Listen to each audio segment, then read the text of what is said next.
This is just your first time here. Not your last time, not your only time. You got here. The fact that drove from Santa Fe, New Mexico, 20 hours to drive down the driveway of, to drive down the driveway at the Kentucky Horse Park on a horse that she got that a professional couldn't get around to be qualified to do this. That's enough. Yeah.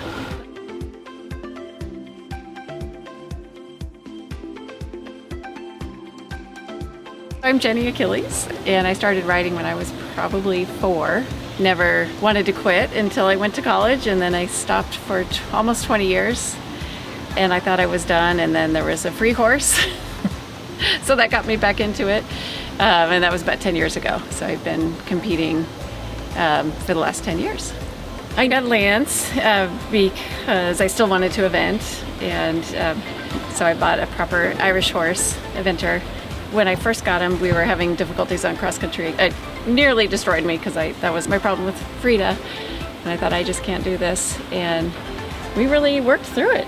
He was a young horse, as most imported horses, they come over being trained to show off their talent, but the ground manners are not there. And because you don't buy them on ground manners, you buy them on, well, they jump that, and So we've done we use positive reinforcement a lot on his husbandry. I think it's more about the priority to positive those principles, like set up for success. Jenny is a doctor with a small child and a marriage and stuff, so I don't get the luxury of getting as much time as I'd love to have with her in the barn. She's great in the barn and all that kind of stuff, but it's, I think something she didn't realize was happening when we were doing the husbandry work in the clicker was building that relationship. So when you did ride him, he was like, so you're my person and you've got my back in this. Yeah. And I think the other thing is, it helped Lance, who had been ridden, he's a big horse, so I think he'd been ridden very hard and heavy. And I think that trying to get his brain, it really helps kind of develop a horse's ability to seek the answer rather than submit to the ask. And so with Jenny's size and Lance's size, submission's off the table. Yeah. Like that's not going to happen.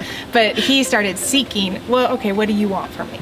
And asking the question. It's like, okay, I think I'm going to try for you, And so that's been good. Yeah. That was a big, improvement. So.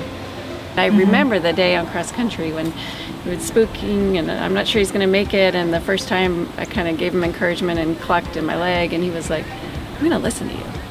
I trust you. Yeah. I know you.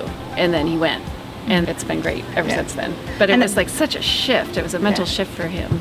Part of the precept of the positive reinforcement, setting the horse up for success, is that we really created situations, and in the profession we bought him from, couldn't get him around either. It wasn't, this was Jenny's problem. He didn't come with a big record. Yeah. And his record was not perfect. He had some problems on it. What I did with him is set him up for success.